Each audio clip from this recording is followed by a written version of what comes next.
السلام علیکم یا علی مدد حق حیدر ناظرین، یہ جو تصویر ہے یہ ہے میجر گورو کی، اور میجر جو ہیں وہ آج کل سوشل میڈیا پہ کافی گفتگو کر رہے ہیں، اور ان کا جو موضوع گفتگو ہے وہ ایران ورسز اسرائیل ہے۔ اور میجر کھل کے بیان کرتے ہیں کہ وہ پاکستانیوں سے نفرت کرتے ہیں، پاکستان سے نفرت کرتے ہیں، لیکن ان کی نفرت کی لسٹ میں شاید ایران بھی آ گیا، اور جب وہ نفرت کی بات کرتے ہیں تو وہ حقائق سے چشم پوشی کر لیتے ہیں، اور ایسی بہکی باتیں کرتے ہیں کہ حیرت ہوتی ہے کہ ایک میجر آدمی کو تھوڑا سا تو ایجوکیٹڈ یا حقیقت پسند ہونا چاہیے۔ تو میجر صاحب کہتے ہیں کہ اسرائیل نے ایران کا مار مار کے جو ہے وہ بہت برا حال کیا ہے، اور اب جو ہے خامنئی صاحب وہ چھپتے پھر رہے ہیں، اور وہ کہتے ہیں کہ ناشتے کے بعد گھر چینج ہوتا ہے، اس کے بعد ہر 1 گھنٹے کے بعد خامنئی صاحب گھر چینج کرتے ہیں سیفٹی کے لیے، اور ساتھ ساتھ ٹویٹر پہ میسیج بھی ڈالتے رہتے ہیں۔ تو میجر گورو جو ہے وہ شاید انہوں نے جمعے کی نماز پڑھاتے خامنئی صاحب کو نہیں دیکھا، جو انہوں نے کھلے میں اعلانیہ طور پر جمعے کی نماز پڑھائی ہے۔ لمبی چوڑی نماز ہوتی ہے گورو، چھوٹی نماز نہیں ہوتی۔ تو آپ کہہ رہے ہیں وہ چھپتے پھر رہے ہیں، مخالفت کریں، کوئی بات نہیں۔ آپ کو نہیں پسند مسلمان، نو پرابلم، پاکستانی نہیں پسند، ایرانی نہیں پسند، کوئی مسئلہ نہیں ہے۔ آپ کو شاید شک ہے کہ خامنئی صاحب اگر کامیاب ہو گئے تو وہ کشمیر کا مسئلہ نہ سولو کر دیں، نو پرابلم، لیکن آپ نفرت ضرور کریں لیکن حقیقت پسندی کے ساتھ، ہاں جی۔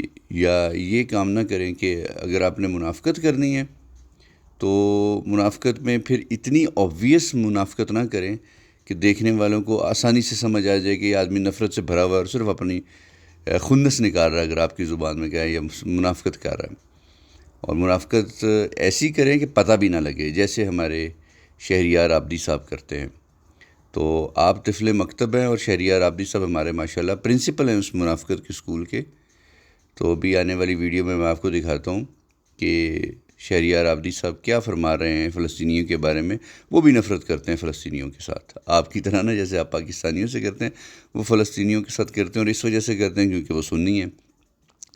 اور ماضی کی بھی ویڈیو کا کلپ دکھاؤں گا جس میں وہ کھل کے بیان کر رہے ہیں کہ شیعہ سنی اتحاد نہیں ہونا چاہیے، لیکن پہلے آپ کو دکھاؤں گا جو کرنٹ انہوں نے محبت میں، یعنی ساتھ ساتھ ہمدردی بھی دکھا رہے ہیں اہل سنت کے ساتھ، لیکن ساتھ ساتھ اپنی ساری خنس نکال رہے ہیں۔ انہوں نے تو ایک بھی بیان نہیں دیا اس موضوع، خصوصاً آغا حسن نصر اللہ کی شہادت پہ تو کوئی بیان ہی نہیں دیا۔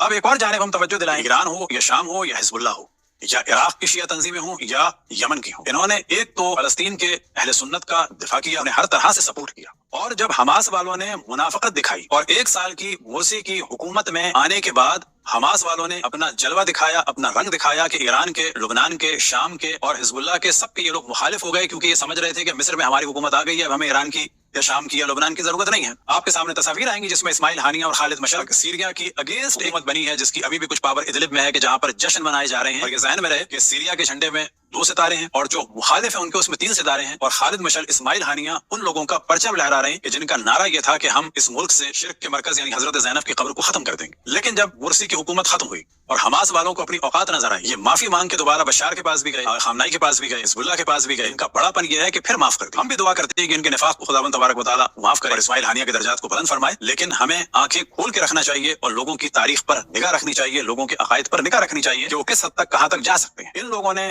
جو ٹیکنالوجی ایران نے ان کو سکھائی تھی سرنگیں کھودنے کی، حماس والوں نے وہ ٹیکنالوجی باقاعدہ IS کو بھی دی، اور اسی ٹیکنالوجی کے ذریعے سے، سرنگیں کھودنے کے ذریعے سے بشار الاسد کے بھائی کو قتل کیا، لیکن اس کے بعد بھی بشار الاسد نے ان کو معاف کر دیا اور دوبارہ سپورٹ کرنا شروع۔ اسے کہتے ہیں اسلام۔ یعنی رہبر بھی بھولے، اور سید حسن بھی بھولے، اور بشار بھی بھولے، جن کا بھائی بھی شہید کر دیا حماس نے، اور اس کو پھر معاف کر دیا ساتھ ملانے کے لیے۔ اور صرف ایک ہی سمجھدار آدمی ہے شہریار آبدی، جس کو سب کچھ پتہ ہے۔ تو یہ رہبر کو مشورے دینے والا شہزادہ ہے، ہاں جی، رہبر کو سمجھا رہا ہے کہ جن لوگوں کو ساتھ ملایا ہوا ہے وہ تمہیں دھوکہ دیں گے۔ تو اصل میں یہ بھائی نفرت کی بنیاد پہ یہ ساری باتیں کر رہے ہیں۔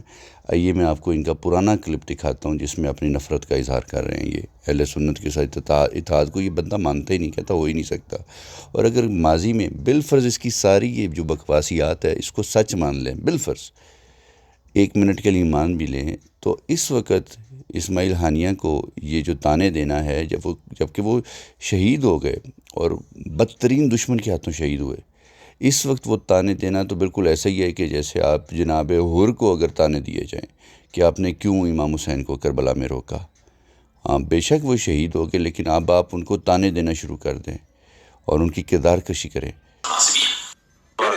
مثال کے طور پر جو کیا یہ سلفی اور وہابی خود امام خمینی سے راضی ہیں کیا، یا خامنہئی سے راضی ہیں؟ یہ جتنے اسلامی ممالکین کے ملا ہیں وہ تو اتحاد کی بات کر رہے ہیں نا. اچھا انہوں نے اتنا سپورٹ کیا فلسطین میں، تو کیا وہ اعلان کر رہے ہیں کھل کے کہ جی شیعوں کے بارے میں کہ کچھ نہیں کہنا چاہیے کیا؟ تو یہ غلط.